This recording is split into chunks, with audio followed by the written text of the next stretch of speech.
"You're a dinosaur, Arthur! Your mistake just cost us thousands!" Mr. Jennings's voice, sharp as broken glass, cut through the office silence. He slammed a thin file onto Arthur's desk, sending papers fluttering to the floor. "Maybe if you weren't so old and slow, you could keep up."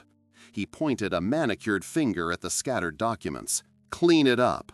The entire open-plan office in Austin, Texas held its breath. Dozens of younger employees stared, their faces a mixture of pity and fear.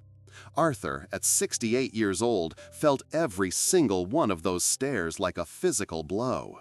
His hands trembled as he slowly bent his stiff knees to pick up the mess he had supposedly made. Just as his fingers brushed against the cool tile, a dusty leather-bound book was quietly placed beside his hand. Arthur looked up from his crouched position. He saw the worn-out work boots and gray trousers of Samuel, the building's night janitor, who was just starting his shift early. Samuel didn't say a word. He just gave a slight, almost imperceptible nod and continued on his way, pushing his cart of cleaning supplies. Arthur, confused and still stinging from the humiliation, tucked the heavy book under his arm and gathered the papers.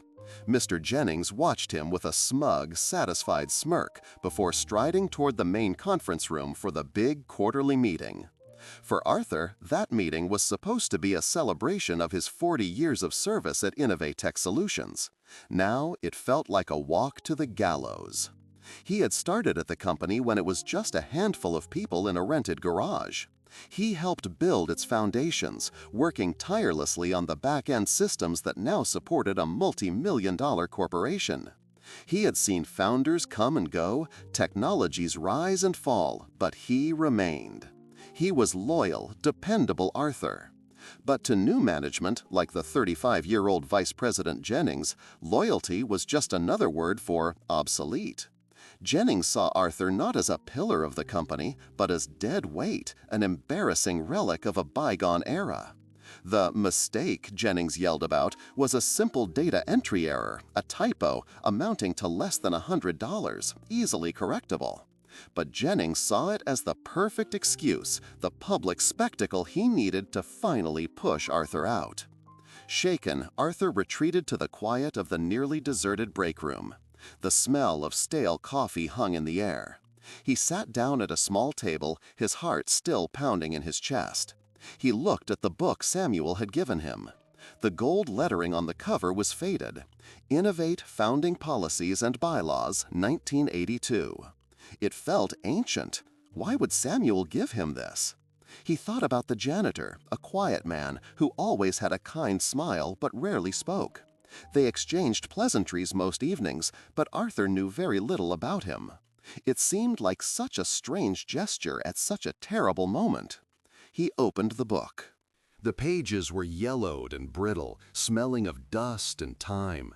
He flipped through sections on company ethics, mission statements, and initial stock offerings. It felt pointless. Just then, the break room door swung open, and Mr. Jennings walked in to grab a bottle of sparkling water from the fridge. He saw Arthur with the old book and let out a short, cruel laugh. "What's that, Arthur? Reading fairy tales to calm your nerves?" he sneered. "Don't get too comfortable. We'll be having a chat about your future in the meeting, or rather, your lack of one." He walked out, leaving the silence behind him even heavier than before. Arthur's hands shook with a mix of anger and despair. He felt a tear slide down his weathered cheek and quickly wiped it away. He was a proud man, and this relentless humiliation was chipping away at his soul. He was about to close the book and accept his fate when a particular chapter heading caught his eye. Section 7, Employee Contributions and Intellectual Property.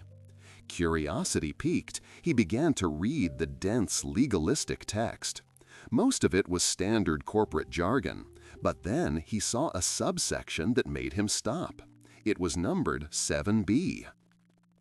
Clause 7B was different. It was written in simpler language, almost as if one of the founders had insisted on its clarity. It stated that any employee-created efficiency protocol, system, or software integrated into the company's core operational framework would grant the creator a permanent, non-transferable 0.5% equity stake in the net profits generated by that specific technology. His breath caught in his throat. His mind raced back 20 years, to a time before sleek interfaces and automated systems, a time when he was just trying to make his own job easier. He remembered it vividly. The company's data servers were a mess, and organizing client files was a weekly nightmare. So, in his spare time, on his own initiative, he wrote a simple sorting algorithm. It was a basic set of commands that automatically organized and archived data based on project codes. He called it the Atherton Protocol, using his mother's maiden name. He showed it to his manager at the time, who was thrilled. It was simple, elegant, and it saved the team dozens of man-hours each week. It was so effective that the IT department quietly integrated it into the company's central server system. There was no fanfare, no bonus, just a pat on the back and a "good job, Arthur." Over the years, everyone, including Arthur himself, had forgotten he was the one who wrote it. But it was still there. The Atherton Protocol wasn't just a part of the system, it had become the foundational logic for the company's entire data management infrastructure, the very technology that Jennings had just bragged about improving in his last quarterly report. A surge of impossible hope shot through Arthur. Could this be real, or was it just a ghost from the past, a rule that had been amended or nullified decades ago? The doubt was a cold wave washing over the heat of his discovery. He had no way to prove it. It was his word against a corporate giant. His mind was a whirlwind. He thought about his wife, whose medical bills were piling up. He thought about the retirement he had been planning, a simple life of fishing and spending time with his grandkids. All of it was about to be snatched away by a man who saw him as nothing more than a number on a spreadsheet. A fire he hadn't felt in years began to burn in his gut. He wasn't just a dinosaur, he was a builder, and he had the receipts. He rushed back to his desk. His hands, which had been trembling with fear, were now steady with purpose. He knelt and pulled out the bottom drawer, the one that was stuck and hadn't been opened in years. He jiggled it hard, and it finally gave way with a loud groan. There, at the very back, covered in dust, was a stack of old spiral-bound notebooks, his work logs from the late 90s. He flipped through the pages, his heart pounding a frantic rhythm against his ribs.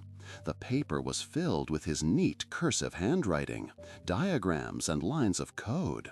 And there it was, dated, signed, with the title, Initial Draft, the Atherton Sorting Protocol. He had documented everything. Just as he found the page, he heard Jennings's voice from down the hall, smooth and confident, speaking to the CEO, Ms. Wallace. "Don't worry, Elizabeth," Jennings said.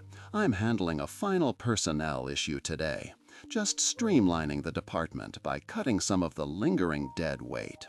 It's all about forward momentum." The phrase "dead weight" hit Arthur like a punch. He knew Jennings planned to fire him publicly in the meeting, to make an example of him.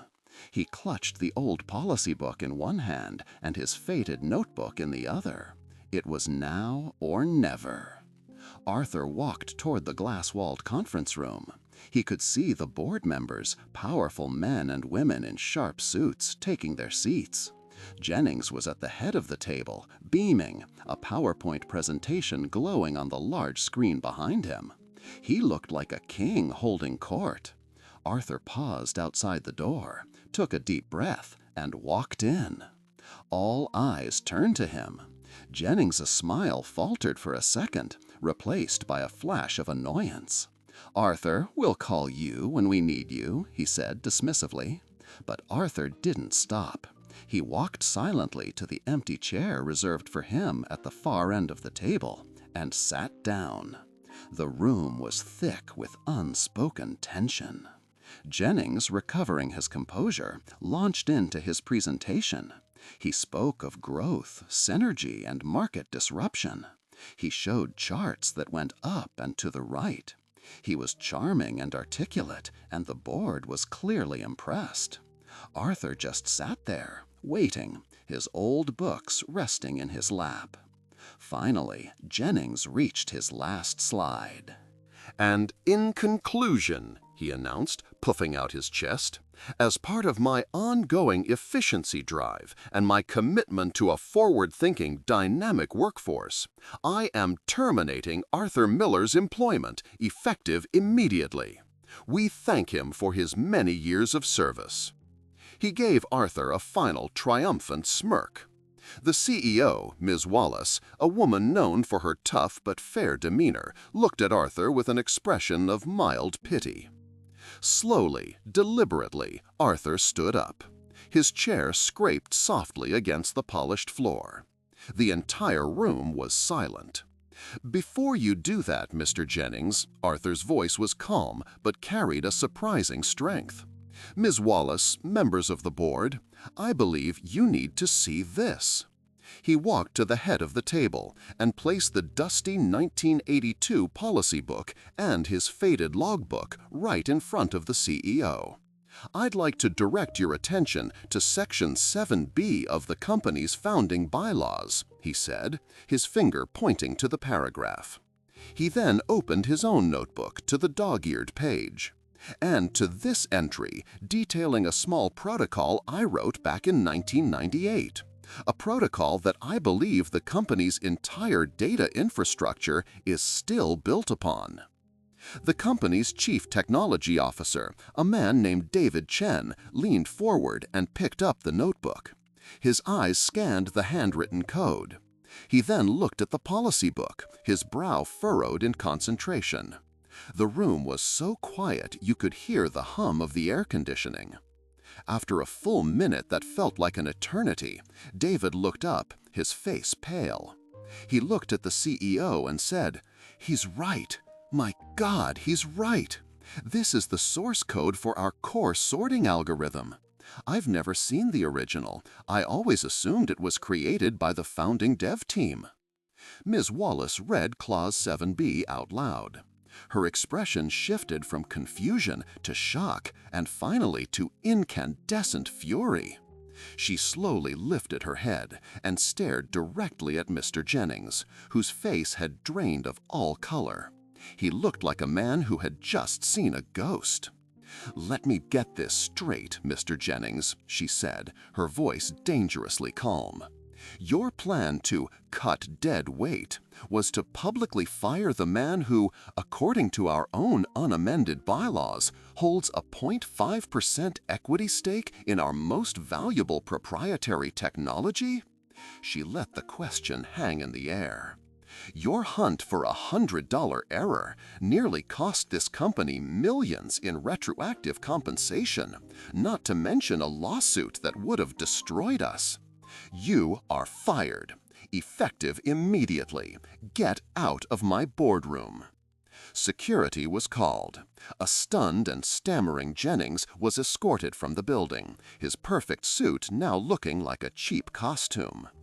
The meeting was adjourned, but Ms. Wallace asked Arthur to stay. She apologized profusely on behalf of the company. "Arthur, we have failed you," she said, her sincerity genuine. "And I am going to make it right." That afternoon, the legal department confirmed it. The Atherton Protocol was integral to the company, and Arthur's stake was legally binding. It was worth millions. But they offered him more than just the money. Miss Wallace created a new position for him, special consultant for legacy systems, with a salary triple his previous one and the freedom to work whenever he chose. The news spread like wildfire. The employees who had watched his humiliation now looked at him with awe and respect. The man they pitied was now one of the most powerful people in the company. That evening, as the office emptied out, Arthur found Samuel quietly polishing the glass on the now empty boardroom door. The janitor didn't seem surprised to see him. Arthur walked up to him and held out an envelope. Inside was a cashier's check for $100,000. "I don't know how to thank you," Arthur said, his voice thick with emotion. "Samuel, how did you know? About that book, about that clause?" Samuel stopped his work and leaned against his cart. A rare, wide smile spread across his face. "My father was one of the original founders of Innovatech, Mr. Miller," he said softly. "He was pushed out in a corporate takeover years ago. But before he left, he wrote that clause.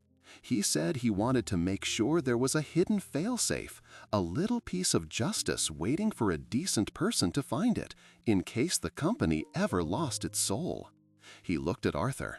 "I've been the janitor here for 15 years, just waiting. I watched you. I saw how you treated people, how dedicated you were. I was just waiting for the right person to give the book to." Arthur was speechless. He pushed the envelope into Samuel's hands. "This is for you, a finder's fee." He then smiled. "And I have another offer. I'm going to need someone smart and trustworthy to help me manage my new projects. Someone who knows how to find things other people miss." Samuel looked from the check to Arthur's outstretched hand, and for the first time in a long time, he shook the hand of a man who saw him not as a janitor, but as a kingmaker. In the end, what we learn from this is that a person's worth is not measured by their job title, their age, or the clothes they wear. It's measured by their character and the quiet dignity with which they live their lives. Humiliation is a temporary weapon used by the insecure, but kindness and integrity are timeless shields. Sometimes the greatest strength is found in the places we least expect it, and a single forgotten rule can be the key that unlocks a justice you thought was lost forever. What did you think of Arthur's incredible turnaround? Let me know in the comments below. And if you enjoyed this story, please give it a like, subscribe to the channel for more true stories, and hit that notification bell. Until next time, take care.